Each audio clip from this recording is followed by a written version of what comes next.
E dando continuidade ao 4º Encontro Internacional contra o Trabalho Infantil, vamos iniciar agora as apresentações do conteúdo que foi discutido nas salas temáticas e que serão levados à 3ª Conferência Global.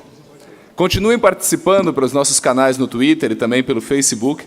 Enviem perguntas e comentários com a hashtag Sem Trabalho Infantil em português e Sem Trabalho Infantil em espanhol, que a nossa Insider enviará aos debatedores. E agora eu convido para facilitar este momento o Henrique Vedana e a Amanda Gambale. Por favor. Boa tarde a todos. Olá. Boa tarde. Boa tarde. Boa. Buenas tardes.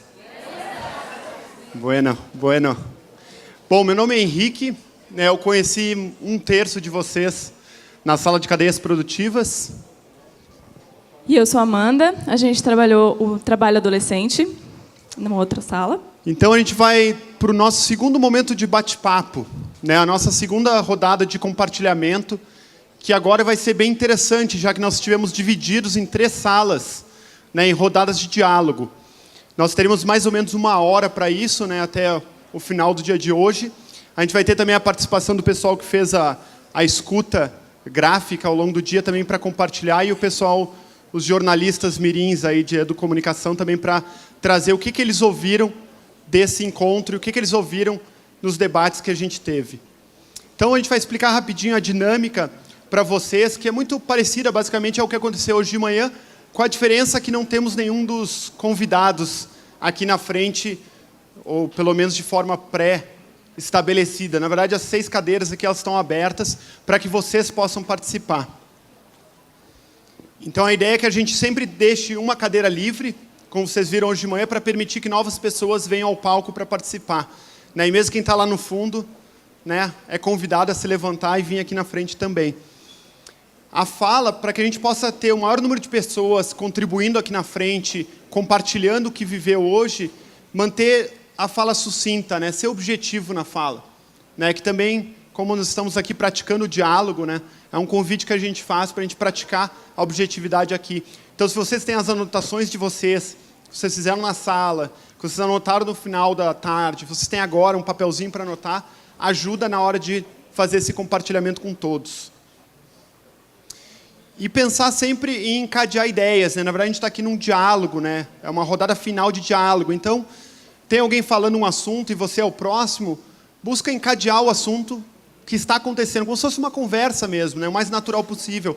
E, às vezes, pode acontecer que o assunto que você queria trazer para o palco, ele não é mais tão relevante, porque o assunto mudou, a conversa mudou de rumos. E faz parte, de repente, você não precisa mais falar, porque o que você ia trazer já foi dito e você pode, de repente, até sair daqui do palco e voltar para sua mesa. Não tem problema nenhum. Então, e lembrando, são 3 salas aqui, 3 conversas diferentes que aconteceram. E o cuidado que a gente vai ter aqui é que as 3 salas sejam representadas.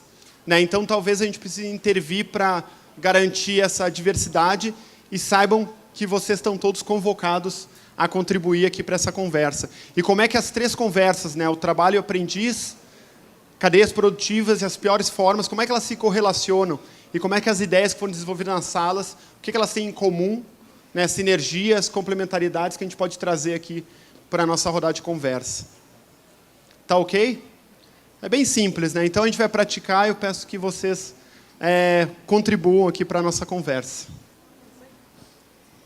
E aí, então, o convite é, de tudo que a gente conversou nessas salas, nas 3 salas, o que não pode faltar numa publicação sobre esse tema e que deve ser levado para a Conferência Global que vai acontecer em outubro aqui no Brasil. O que é que não pode faltar de todas essas coisas que vocês conversaram nas mesas, que precisa ir para uma publicação? Agora, as cadeiras estão esperando vocês. Fiquem à vontade.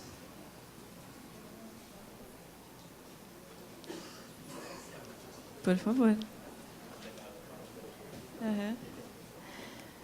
Calma, gente. É muita gente querendo ir para as cadeiras, mas precisa ter uma vaga. Só uma vaga.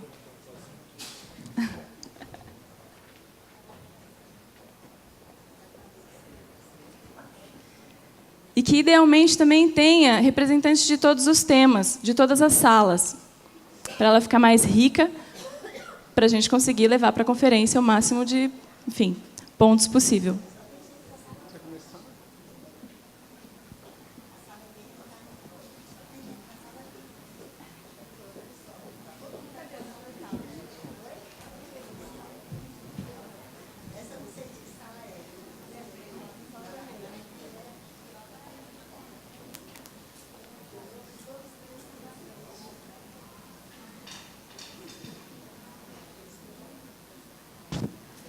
Bom, se vocês quiserem começar, fiquem à vontade.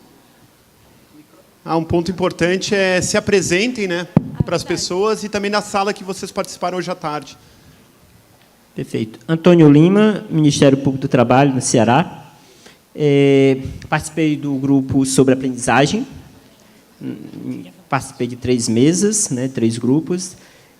Das questões que foram postas lá sobre aprendizagem, ficou dito, né, que há necessidade de uma maior divulgação da lei de aprendizagem e que o governo federal deveria assumir isso através de uma campanha, né, de conscientização e esclarecimento, que é preciso assumir a lei de aprendizagem como uma responsabilidade social, né, porque, para além da profissionalização, tem muitos adolescentes que precisam dessa inclusão, né, e isso seria uma responsabilidade social, que o poder público deve implementar a aprendizagem, né, a aprendizagem que está parada no Congresso Nacional desde 2008, o projeto de lei de aprendizagem na administração pública.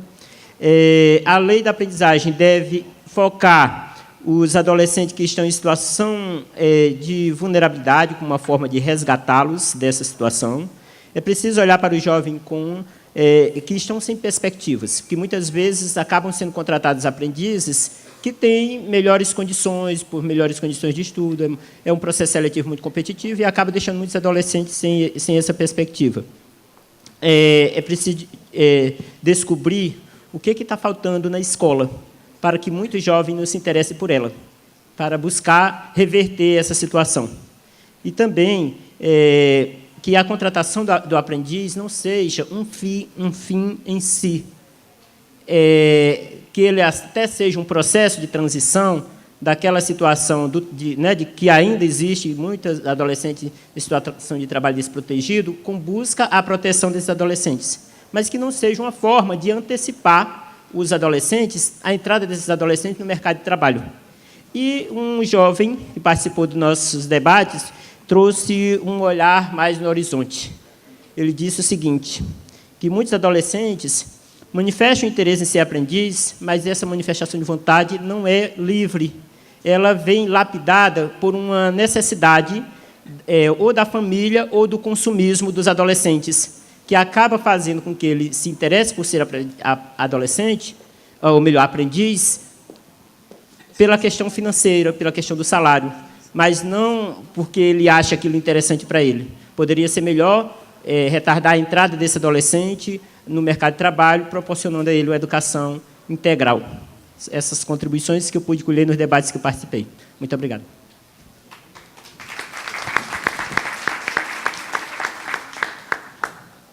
Pode seguir? Pode continuar. Boa tarde a todos, a todas. O meu nome é Lívia. Eu estou aqui representando a Fundação Pro Cerrado de Goiânia, Goiás, e a RENAPS, Rede Pro Aprendiz, de Brasília, Distrito Federal. Bem, nos reportando aqui a pergunta, o que não pode faltar numa publicação sobre o tema para a Conferência Global, eu acho que é uma proposta, né? E eu fiz parte da sala, igual o doutor, fizemos parte do tema da lei de aprendizagem. Então, no nosso entendimento, a aprendizagem é uma ação concreta, possível, para se enfrentar todo o cenário que foi colocado hoje aqui de manhã. A aprendizagem realizada por instituições dedicadas à formação do aprendiz, que olham o aprendiz no contexto da família, da escola, que propiciam o espaço, são, sim, uma forma possível, concreta, real, de enfrentar todo esse triste cenário que foi exposto, né, de exploração do trabalho infanto-juvenil. E a título de conclusão, e comentamos lá também algo que a gente acredita, é a aprendizagem para além da cota, né? Não é só cumprir a lei entre 5% e 15% dos empregados da empresa, mas é a aprendizagem como ação social, como a participação, aquilo que o empresário pode fazer de concreto para a sociedade onde ele vive, para o mercado onde ele atua, aquilo que de concreto as instituições podem fazer para mudar a realidade da sociedade. E aí, por fim, foi pedido para todos lá do grupo, quem quisesse escrever a síntese, né, de tudo que foi comentado numa folha amarela que foi entregue para todos nós. E aí eu escrevi lá que a aprendizagem muda tudo. Muda o adolescente, o jovem, a família, a empresa e a sociedade. Obrigada.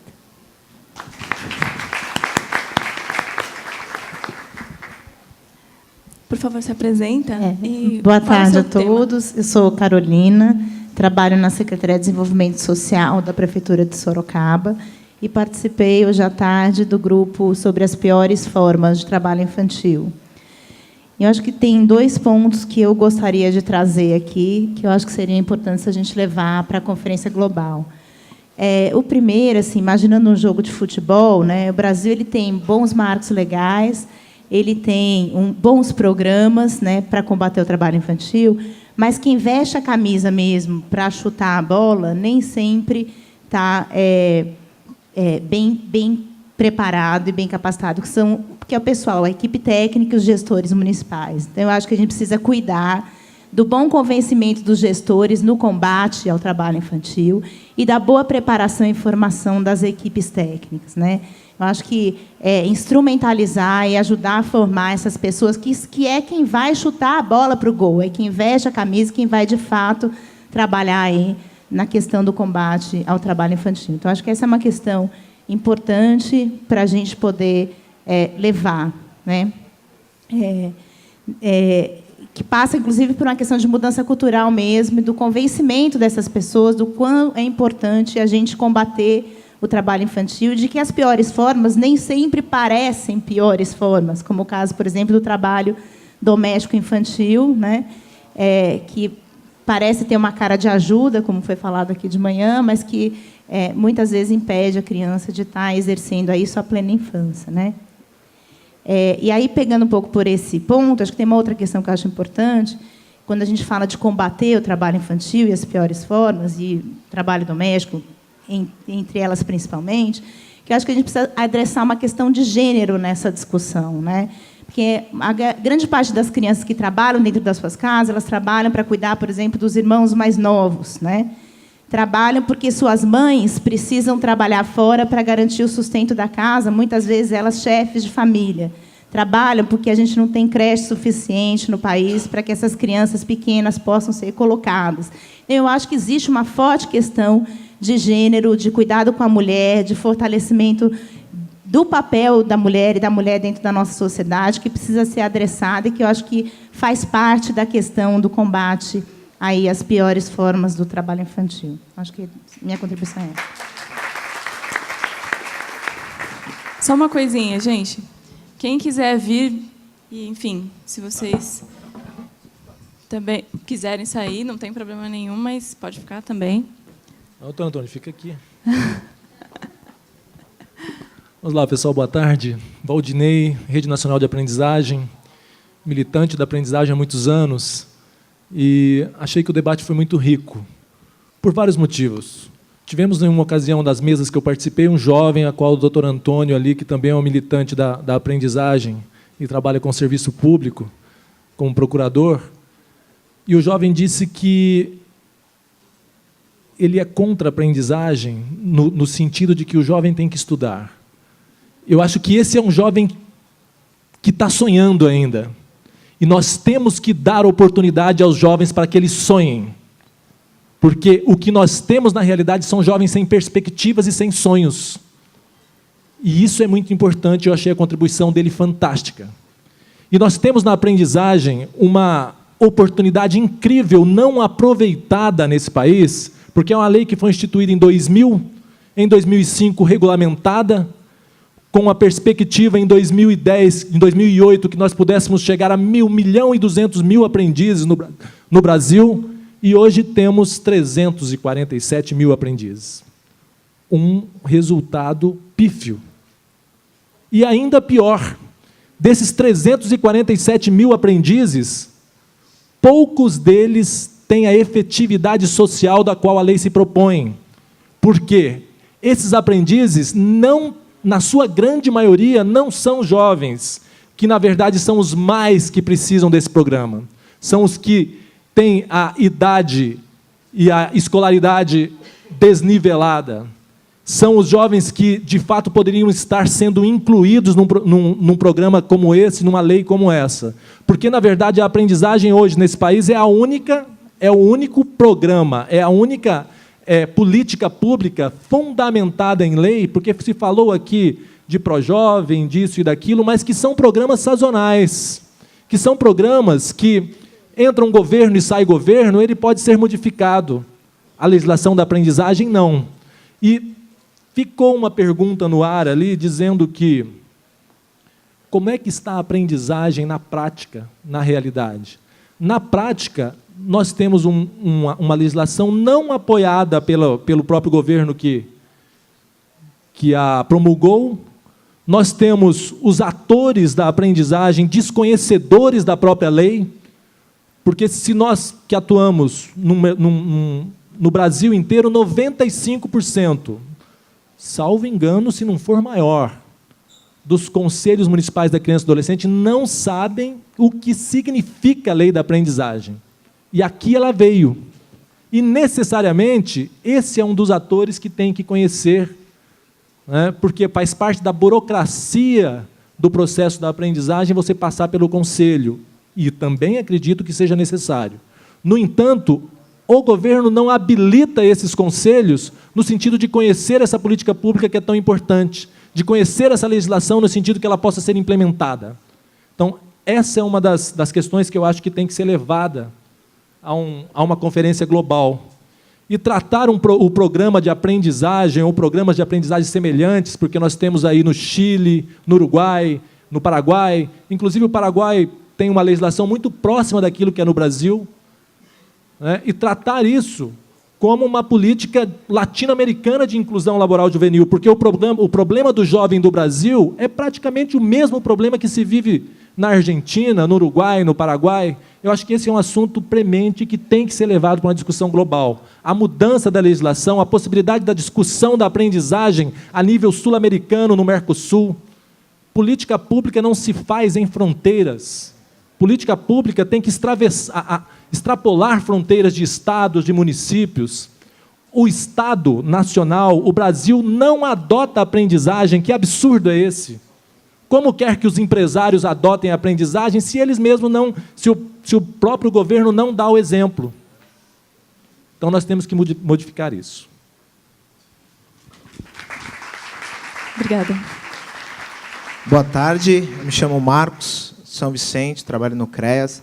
Eu estava no grupo, na sala de cadeias produtivas, e o grupo que a gente partilhou muitas ideias, falamos bastante sobre, no Brasil, algumas cadeias produtivas diferentes de alguns países ao qual explanaram nas palestras.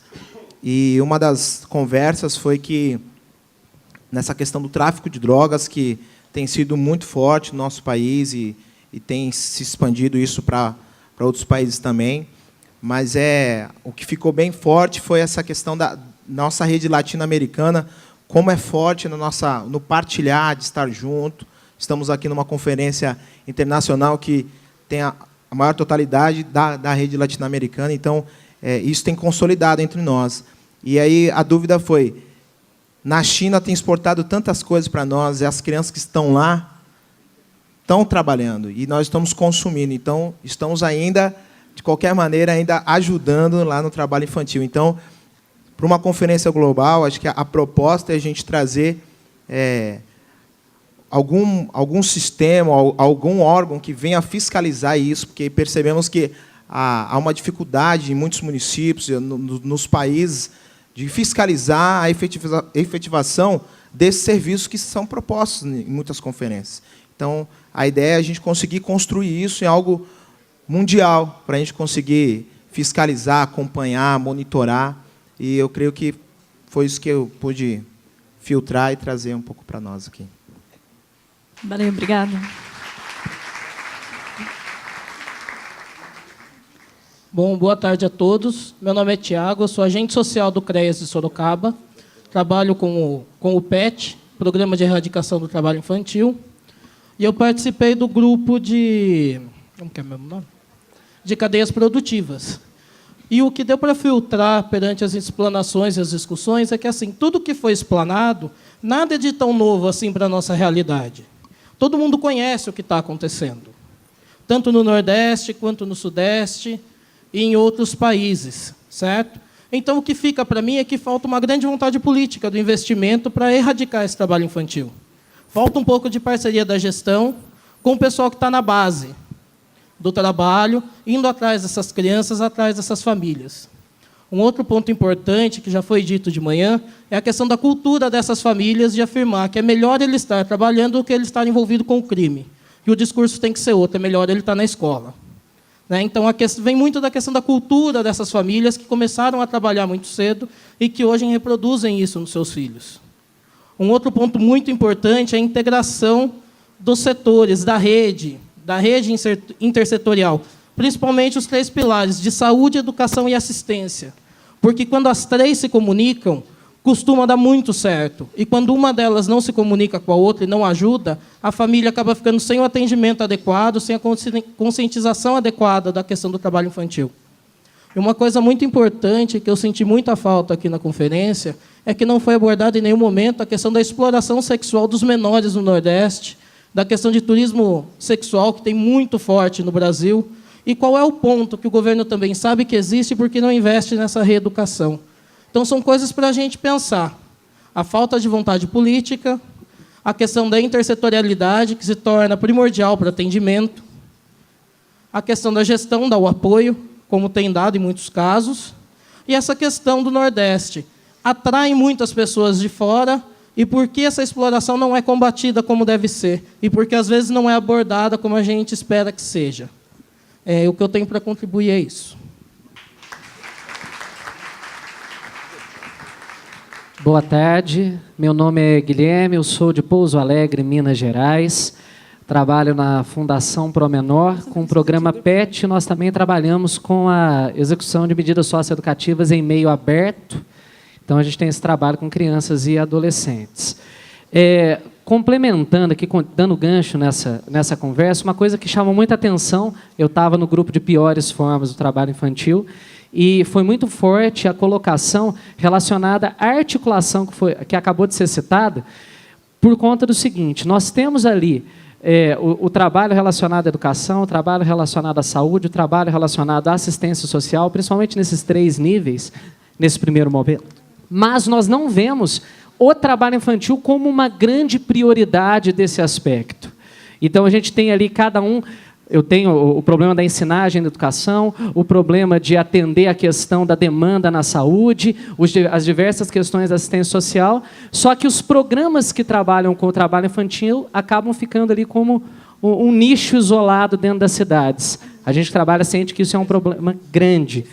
Como propostas para isso, acho que tem algumas coisas que poderiam ser feitas.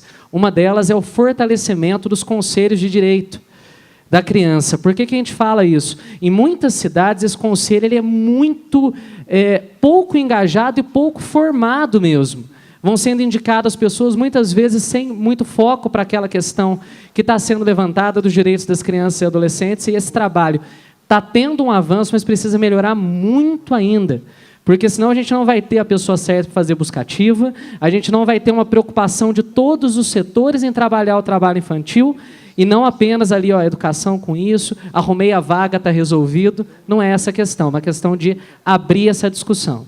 Então, e um último ponto que vários países já colocaram aqui, que eu acho que é muito importante, é tentar no Brasil melhorar os registros informatizados para que cada setor tenha a possibilidade de saber que aquela família da sua cidade está sendo acompanhada pela saúde, pelo CRAS, pelo CREAS, pelos outros serviços assistenciais e os serviços públicos mesmo. A gente precisa ter essa relação para poder atacar esse assunto de forma mais eficaz. Obrigado. Boa tarde a todos. Eu sou Antônio Jorge, sou militante da área da criança, já sou um pouco dinossauro nisso. Eu sou ex-aprendiz e hoje estou com 54 anos e bato cartão a que 9 anos de idade. E aí eu quero colocar diretamente aqui para o colega do aprendiz.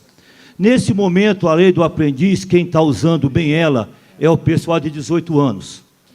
Na região do litoral, onde eu milito, tem mais de 500 adolescentes preparados para o mercado de trabalho e não são colocados porque os empresários descobriram que a lei do aprendiz foi alterada. O governo alterou, passou dos 14 para os 24 anos. E agora, para que eu vou pegar adolescente se eu posso colocar na minha empresa e cumprir a cota com um adulto de 18 anos e pago para ele o salário mínimo e ele pode fazer o que eu bem entendo, eu não preciso cumprir tudo o que foi dito aqui hoje.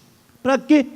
Se eu posso colocar, o Ministério do Trabalho e Emprego vem fiscalizar e dizer, estou cumprindo a lei, estou cumprindo a cota. Passar bem, senhor auditor do trabalho. Beijinho para o senhor, a porta sair daquela ali. Pronto, acabou. Não tem que se cumprir mais nada. E outra situação também para colocar lá nessa discussão global. Se o Sistema S, SESI, SENAI e SENAC, que são os detentores, têm a prioridade de fazer a formação, onde é que eles estão encaixados do sistema de garantia de direitos? Qual reunião que vocês viram o Senai participar? Qual reunião, qual mesa com a promotoria, com o MTE, vocês viram o CMS participar? Que menino nosso do LA, do PSC, está no Senai? Aonde tem? Vocês já viram? Me mostrem, eu quero ver. Porque se não tiver, não vai. Não vai. Então, é só falácia. Eu sou, de coração para vocês aberto, eu sou um sortudo, que consegui entrar, não fui registrado, mas consegui entrar e hoje consegui, através da escola pública, e consegui ser cidadão, foi uma ONG que me abriu as portas. Sou sortudo, porque parte dos meus colegas que trabalharam comigo desde pequeno estão no subemprego até hoje ainda. Então, eu sou um sortudo de ter conseguido chegar onde cheguei e ser cidadão. E é por isso que eu estou aqui, para perturbar vocês mesmo, para perturbar o governo. Enquanto eu não morrer, eu vou perturbar o governo. Porque eu tive uma porta aberta lá atrás. Alguém que me abriu a porta, era uma ONG, falou assim, vem para cá, meu filho, que eu vou te apoiar. E me apoiaram. Então, por isso que eu estou na Federação da Febraeda, por isso que estão brigando para ter uma frente parlamentar em Brasília, para poder discutir com a gente. Porque senão eu não vou ficar para trás. Desculpa, por isso eu tenho que agradecer a vocês que estão aqui, de coração. Obrigado por vocês terem vindo. Obrigado em nome das crianças. Obrigado em nome dos jovens desse país, por vocês estarem aqui. Tá? Por enquanto, é só apenas uma simples colaboração para vocês, para a gente poder estar junto aí. Estamos juntos, como diz o Arido Cruz.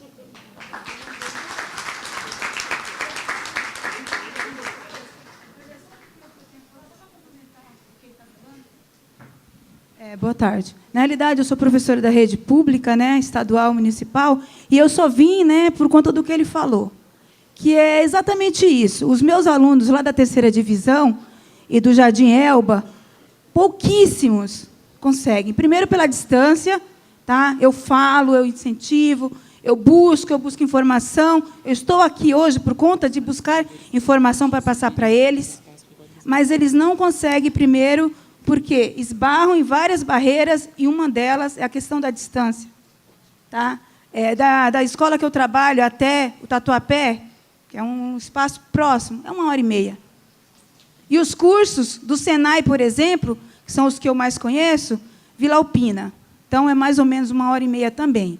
Tá? Existem algumas coisas descentralizadas, por exemplo, no CEL que eu trabalho, existe o curso de costureira, que é o Senai que fornece. Mas não há o incentivo e não há a informação tão clara como se dizem. E é por isso que eu resolvi me falar, na realidade, por conta do que ele falou. Muito obrigada. Só uma coisinha. A gente encerrou as cadeiras, né, as possibilidades de vir ocupar as cadeiras, e eu peço para vocês serem rapidinhos, porque aí agora a gente vai passar para os facilitadores gráficos. Bem depois, rápido e tá? objetivo. Bem rápido e objetivo. Meu nome é Rafaele, trabalho na Secretaria Estadual da Educação de São Paulo, sou coordenadora da Escola Miguel Vieira Ferreira. E eu acho que um tema que tem que ser levado para Brasília é a função, qual o papel da escola, da educação, na questão da erradicação do trabalho infantil. Tá? É muito importante, porque se a criança tem que estar na escola, o que está acontecendo nessa escola? Né? Que tem práticas exclusivas de excluir a criança, né? E precisa se ressignificar a educação, a escola, para que, em vez de excluir, né, abrace essa criança, para que aconteça a aprendizagem que nem foi tão falada aqui. Obrigada.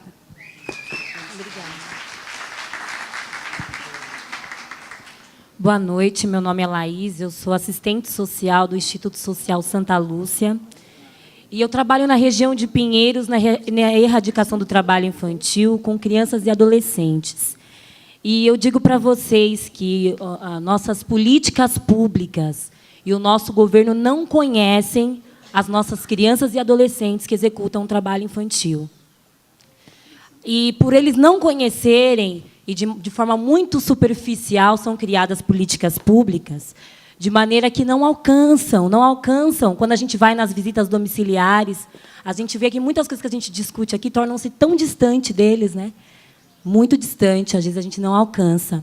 E uma coisa muito interessante que o nosso colega da Argentina trouxe na mesa do debate foi que ele sugeriu assim, é necessário criar microempreendimentos familiares que adentrem a casa dessas famílias, né, para que elas possam ter um outro meio de renda, né, porque às vezes a gente não consegue fazer com que a mãe ou o familiar entenda que o trabalho infantil ele é ilegal e que retarda o conhecimento, né, e as potencialidades da criança.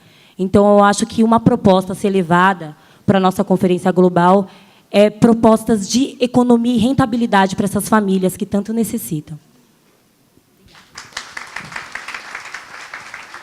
Boa noite, boa tarde. Meu nome é Dove Roseman. Eu gerencio os programas da ONG Child Fund. O que eu vi hoje, e que me parece importante levar a nível de uma conferência global, é, primeiro, o reconhecimento de que o tema do qual a gente está falando ele é multidimensional. Existem tantos fatores que estão influenciando o que é o trabalho infantil, que é muito difícil se posicionar simplesmente. A gente precisa guardar da nossa mente, né, a capacidade de abrir e de pensar fora da caixa. Teve uma pizza hoje que foi apresentada aqui, que o sistema, né, de trabalho infantil, 67% acontece com o apoio da família, ou promovido pela família. Isso quer dizer que, se a gente tem que pensar o trabalho infantil, quer dizer que a gente tem que repensar a sociedade. Então, qual é a nossa proposta de sociedade? Então, a escola, a relação ao mundo do trabalho, e etc. E um tema que eu vejo emergindo é o tema da saúde mental associado ao trabalho infantil. Quando a gente fala de consumo de álcool, quando a gente fala de depressão, quando a gente fala do crack, isso afeta a família, afeta a nossa sociedade e gera as piores formas de trabalho infantil. Então, para ter uma compreensão mais integrada do objeto do qual a gente está falando, nós vamos ter que abordar esses temas: família, saúde mental e sociedade.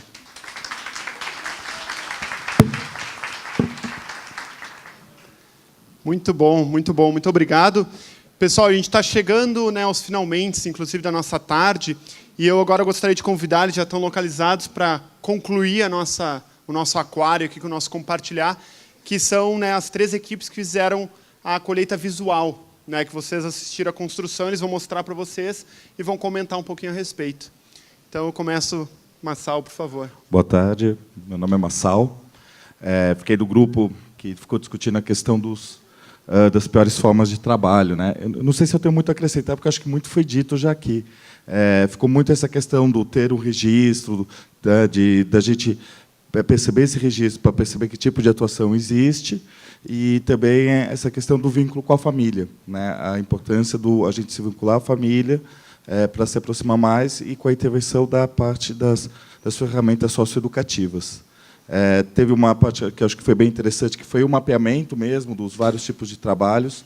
Lá foi falado uma coisa que comentaram aqui, que era essa questão da exploração sexual, da questão do tráfico de drogas também, né? Que a pessoa falou, pô, lá tem até carreira de trabalho, né? Então, como a gente começa a atuar isso, como a gente começa a envolver a família dentro desse processo. Esse desafio também de que existem algumas legislações, mas existe a dificuldade de como a gente tem acesso a esses processos de políticas públicas, né? E acho que uma ideia que foi bem bacana que surgiu foi a questão de criar, inclusive, um dispositivo de denúncia por telefone, onde as pessoas possam, inclusive, começar a fazer um mapeamento do que está acontecendo, para estar reconhecendo e percebendo o trabalho infantil e mapear essas urgências. E, mais para finalizar, porque eu tenho mais 1 minuto e 8 segundos, está acompanhando, vocês não sabem, assim, que é terrível. Que eu acho que uma coisa que ficou forte é que todo mundo falou a importância que surgiu aqui de conhecer novas pessoas, trocar ideias e compartilhar esse conhecimento, para realmente se criar uma rede de atuação. Eu acho que o próprio fórum tem uma ação muito importante dentro desse papel. Bem, passo para a Mila agora. Obrigado.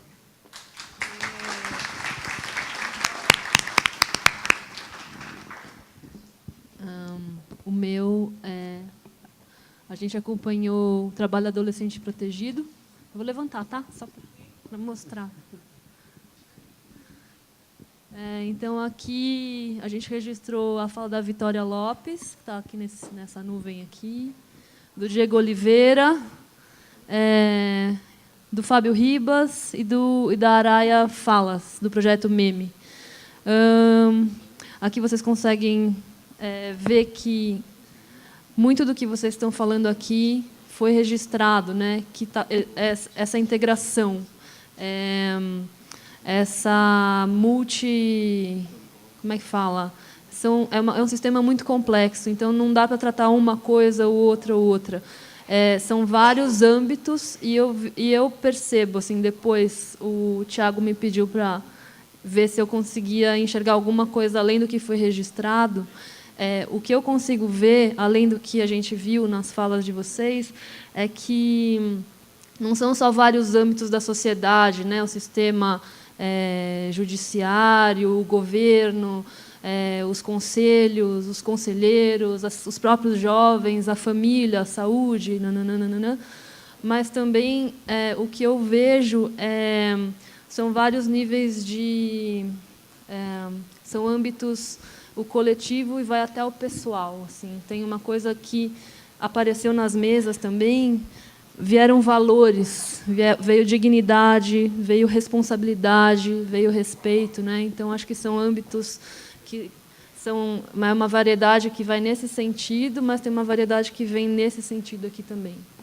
Então, essa daqui é a nossa apresentação.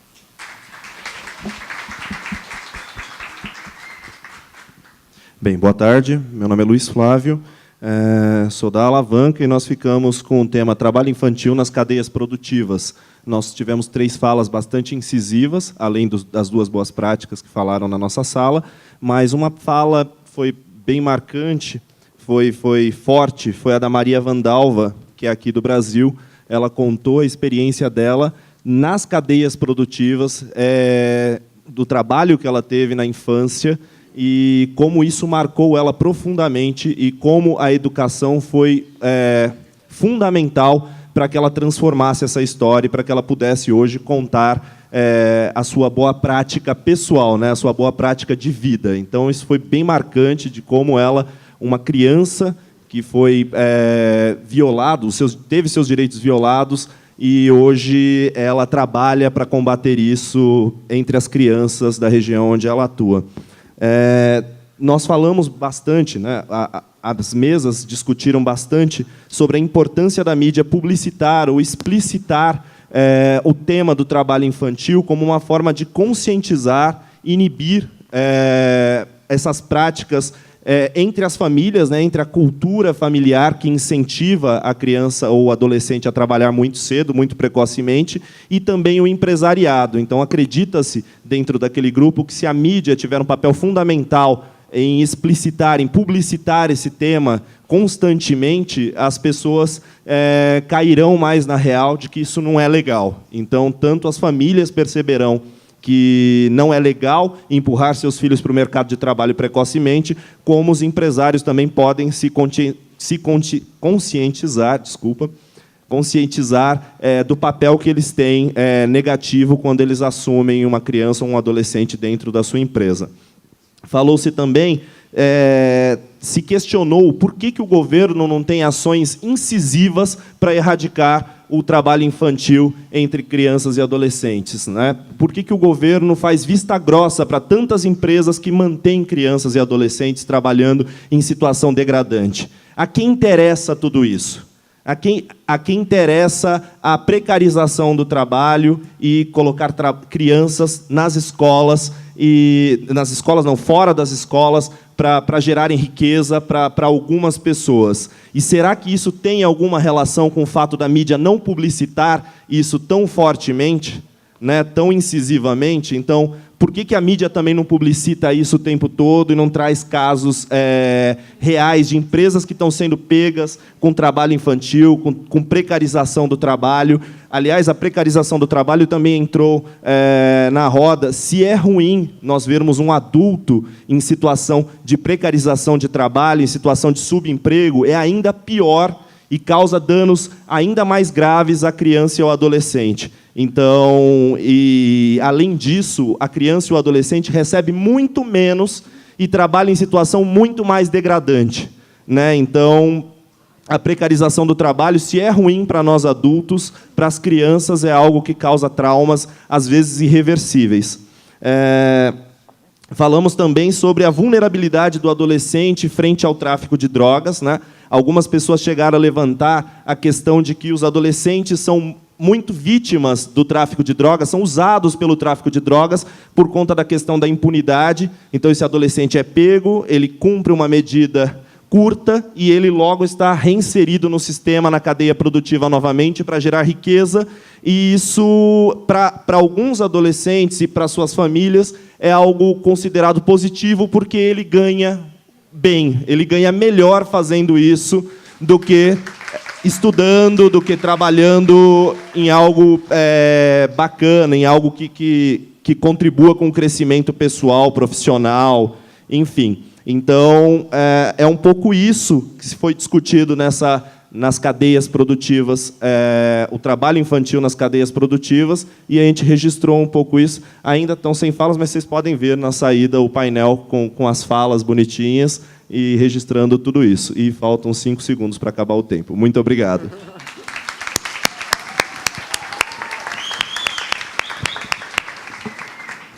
Muito legal, muito obrigado, gente. Fecharam com chave de ouro esse nosso aquário, essa segunda rodada de bate-papos. Ao se despedir, né, Amanda e eu queria só lembrá-los que, além disso, teve um grupo de voluntários nas mesas escutando, né, com post-its. Vocês podem ver um mundaréu de post-it lá no fundo, dos 3 painéis que eles estão produzindo, que, na verdade, vão ser ainda categorizados, agrupados para relatoria, para a gente poder, de fato, criar um relatório desse congresso, desse encontro, né? Então, uma grande equipe de voluntários aí que topou ajudar nesse trabalho também, para que o que vocês criaram pudesse ser registrado das melhores formas possíveis. E o painel interativo dos jovens também, né, que foi feito durante o evento.